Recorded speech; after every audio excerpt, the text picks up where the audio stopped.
Зачем тебя привязали, Егимен? تو را چرا بستند؟ چون که پاک کردن دستشویی رو رد کردم. برای همین بستند؟ بله. Лекарство. Какое бывает? مشتریانی که وضع بیمارستان امراض روحی اقتص را در قزاقستان ثبت کردند، دلیل‌های از مناسبت بیرحمانه به بیماران و شرایط بد این مؤسسه را نمایش دادند.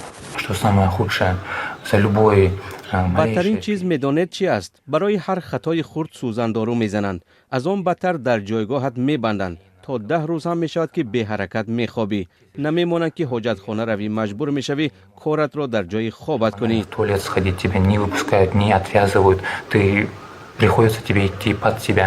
Таркалар мысалы науқастарға жасатады.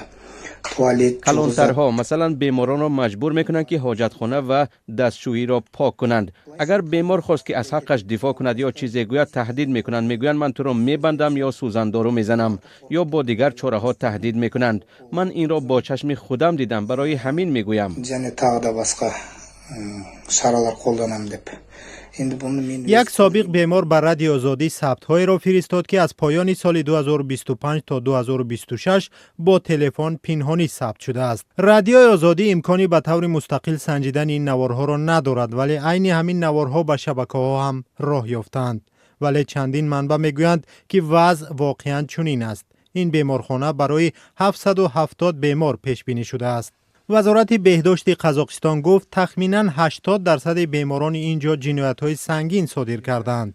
برخی میگویند با آنها تهدید میکنند که اگر شانسی آزاد شدن از این بیمارخانه را داشتن میخواهند، باید کارهای خواجگی مؤسسه را انجام دهند.